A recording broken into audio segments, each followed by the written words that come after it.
Hello and welcome into the KE Report. I'm your host, Shad Markwitz, and today we're getting an update on Silver Tiger Metals. Silver Tiger Metals is traded on the TSX.V under the ticker SLVR and on the OTCQX under the ticker SLVTF. And I'm joined today with the president and CEO of Silver Tiger Metals, Glenn Jessome.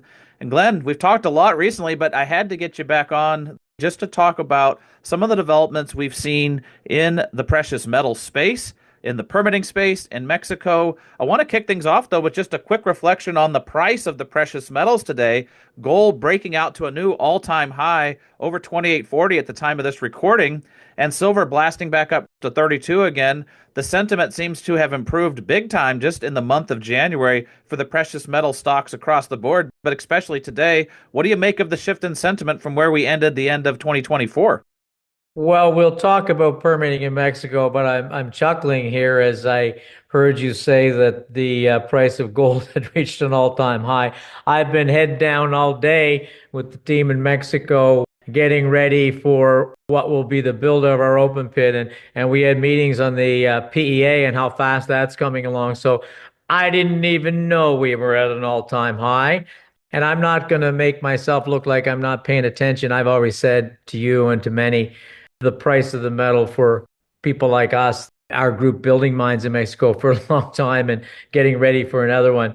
The price is so incredible right now to be producing and making vast amounts of money. It's the cherry on the sundae that it's going up, but I didn't even notice. So thank you for bringing that to my attention. Well, it's just nice to see a little green on the screen, some life in the sector, Glenn, some other Shad, can I factors. ask a question? When you see a move like this, so I'm guessing you said 28.44, it's what, 40, $50. I was paying attention yesterday, maybe even a bit more. But how does that affect you? Like you're out there talking to everybody in the space. I'm focused on Mexico. We're going to give you a little update on that. You see just like boom, the sentiment just picks up. Well, I think it's significant when any market makes a new all-time high. Doesn't matter what the market is. So the fact that gold has made a new intraday high today is significant to anybody that follows price action. But I think it's even more significant when you think about, as you just mentioned, it's a good price already for producers. The Hmm. margins are fatter than they've ever been. And with silver getting dragged up along with it, if silver can get pulled up into the mid 30s here from this move in gold, think about what that does to the economics. Think about the sensitivity tables on the economics on a project like the Tiger and just the whole sector. So there's a lift because of the breakout in gold, but it's spilling over into the mining stocks. So I think it's significant. But there's another factor here at work, Glenn, and that is there's starting to be the re-rate in the Mexico stocks, as you had indicated we would see all of last Yeah. year. And we've had some big developments from Grupo de Mexico, and also Alamos Gold was a big news update this week. Give us an update on what you're seeing with Mexico as far as permits and as far as the sentiment for Mexican stocks. I will certainly do that, but boy, you said something. Look at that sensitivity table. I'm going to cheer myself up at the end of the day. I'm going to go back to my sensitivity table just for the pit at Tiger. I'm going to plug these new numbers in and I'm going to see how much money we're going to make. It's going to put a big smile on my face. And that's what people have to realize. Once you get past whatever your all-in sustaining cost is or your production cost, and every dollar that the price goes up for us, that's profit and drives everything, drives NPV, drives payback. So yeah, pretty exciting. Thanks for the great news and more on top of what we got yesterday. Focus on Mexico. We focus on developing and then building mines in Mexico. So, we've been a little bit out of favor under the last administration. It's been improving greatly under the new administration. And so you've heard me talk about this. I'm not going to go through it again. I told everybody what I thought was going to happen. It seems to be happening. So far, so good. But this month has been great. 10 days or so ago, and Grupo Mexico, big copper, open pit copper producer with all kinds of byproduct gold and silver. The word around Mexico was that they had received for amendments with respect to operating mines that they already have. They did not press release that, but on good authority, that's what we're hearing in Mexico. So that was very, very positive. And I think you've seen that. Many of the analysts and those folks in the know with respect to Mexico and precious metals or mining have been talking about that. That was very positive and kind of along the lines of what we thought. we'd already said throughout the fall, amendments would probably come first to existing production. Um, Alamos put something out, a press release yesterday, something very interesting. Let's put it in the right box, though. You know, it's not a new permit for a new mine, although it's very interesting piece of information, and I think substantial information. Mulatos for Alamos, a historic district, massive district, open pit. They've been mining it for a long time. Incredible asset. I'm not going to get into the details on it, but usually, as we've always talked about, Shad, in Mexico, what happens is these deposits, most of them, the cookie cutter approach has been big open pit, lower capex, easier, drives huge cash flow, like Tiger. Well, that was what was, took place in the Mulatos district with Alamos. And then after, either through time or becoming mined out, you transition to the underground. So you have an open pit transitioning to a deep underground mine, flowering epithermal system. You've heard me talk about it before. That's kind of what happened here. But all of the mining there has been open pit, and now this transition and this amendment or permit that was granted to Alamos, and we call it a MIA in Mexico, was so that they can now start to mine underground. But it's a substantial underground mine, and that will mean, from what I saw in the press release, a couple of hundred million US capex, and it's a substantial 2,000 ton per day operation. This is all new. And of course, that means that the mill will have to be built. There's not a mill there because it was a heap leach. So, as you know, it's a substantial piece of news, more step in the right direction, not a brand new permit, but a substantial amendment for a new type of mining on a major mine build in Mexico for a Canadian company. So, more to come, but kind of unfolding in a very positive way. And I think you're starting to see that message not just resonate from we're self-interested. Let's face it, I'm the president of a company in Mexico that's getting ready to build a project that's done a lot of work to get here. Now you're seeing what I would call the smart people in the big centers, Toronto, New York, etc., are really recognizing this. And you're seeing a lot of distribution on an institutional level from some of the largest banks that cover precious metals and mining, and especially Mexico coming out and saying they're seeing a change. So that's very, very positive. And what's really interesting, and I want you to see if you're seeing the same, because there's so many institutions out there starting to recognize Mexico coming along and turning, and permits starting to be issued. What I've seen consistently in them is that they think the companies with the most torque are those that have done all the work and development, not exploration, development, so that they're going to be the next ones that build a mine.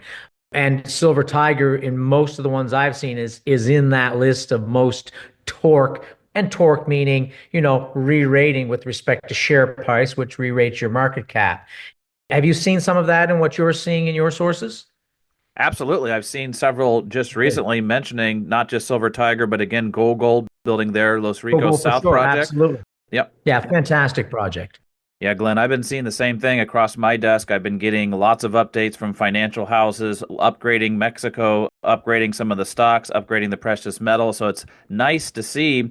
I want to squeeze in something here that you talked about on stage at the Vancouver Resource Investor Conference, and that is just the number of actual silver mines that we've seen every year has actually been decreasing, and there's very few set to come on board. Yourself, Gold, or a couple companies in Mexico that are going to be bringing silver mines on. Of course, you have the gold in there as well with the open pit. But I think the stats you went over from the stage are worth sharing with the investors here that are listening in, Glenn. So walk us through the I, trend that you've seen in overall mines and how there's less and less of them. I think that's a very, very, very interesting point, and I think it'll be illuminating for your listeners. On a macro level, if you're going to be putting in the next 18 months to 2 years a silver mine into production, then, do you think you're going to be entering the market at a good time? From what you're telling me about the price today, we got all-time highs in gold and silver ripping, probably a good time. But I look at it on the macro. And right now, today, I just want to remember these numbers correctly. I think I have. In the world, we have 51 true silver mines. through silver projects. As I said, there's lots of byproduct from copper mines, etc. But just true, what you would call that's a silver mine. By 2026, that number falls to 44. Not a lot coming on. And you said too that you think might us, Silver Tiger and Gogol in Mexico, probably some more, but I'm not familiar with them. That number is 44 by the end of 2026. By 2027, 2028, that number is down to 38. That's not because they're bad at what they do, because that's the reality of mining. Every day when you are in production, you get up and you work one more day closer, unless you find more, putting yourself out of business and you deplete that mine. So that's just what that is. So these mines are coming to end of life. You could probably make your own list thinking about some of the ones in Mexico that are coming up. Boy, if we're on the path that I think we're on, it's going to be really exciting to become number 45 in whatever year that was, or the next year, number 39. So I think we're just set up for an amazing time. Couldn't be a better time to be coming into production as we, move forward, get this permit, execute our plan, and build it. So yeah, we're very excited. And I'm not even going to talk about what I talked about in Vancouver when I was on that silver panel. Look at the demand. I mean, you got mines going down and demand's going up the other way. 800 or 900 or a million silver ounces we're making, and now they're saying we need 1.2 or 1.3 billion. And now it's a great time to be in the silver business. Well, it absolutely is, Glenn. And I just thought it was worth noting that the actual number of mines are shrinking. So it's significant for any company in development, as you say, that can get a mine into production. And there's only a handful coming online in the next couple of years. So nice to see it. Correct. Just as a quick final thought here, I know that you are Sure. busy and hard at work drilling down into the underground, into the shale, into the high grade veins, into the sulfides. You've done a good job with the PFS on the open pit. Now you're working towards the PEA middle of this year. Just give us a quick update on the exploration work that your team is working on currently on the ground. Absolutely. As they say, there's no rest for the wicked. And of course, PFS done and immediately. That's Act One. The open pit's ready to go. Act Two is going to be the underground. So, plan there, been working quietly in the background for the last 2 years. PEA for that underground deposit. You're going to see that first half of this year. Of course, you have to get back to drilling. We want to add more ounces. We want to move inferred to indicated. So, last, I think it was November, we got underground. We've developed underground. You've seen hear me talk about that before. So let's start drilling from underground. Turn 600-meter holes into 200-meter holes. Drill's been turning. Not a lot in December. We shut down for Christmas, but back in January as soon as we could. And, I guess I can say, I think I've told everybody, I think I put it in a press release. I think we're going to see those first results for the first couple of holes, I would say maybe next week. So that's something that'll be exciting. Everybody likes to see me drilling the high grade veins, the high grade sulfide, and the high grade shale. So we're back at that, and it's going to be exciting. Always knowing that it is only so that we have more data for our PEA that's coming first half of this year on the underground. Well, we'll wrap it up there for today, Glenn, but we'll keep tabs on those results when they come out to the market, whenever they are released. We'll get you back on for an update at that time. But a lot going on with the Tiger, a lot going on with Mexico, and really a lot going on in the precious metal sector as we talk today, and really for the month of January, a nice kickoff to 2025. So for those listening in, if you want to follow along with the news from Silver Tiger, definitely click on the link below this interview. It takes you right over to the company website, straight to their news section, so you can sign up for updates or just follow along with the news as the assays get released. Glenn, keep us posted when that news hits. We'll get you back on, and looking forward to our next conversation. Thank you, Shad. Have a great day.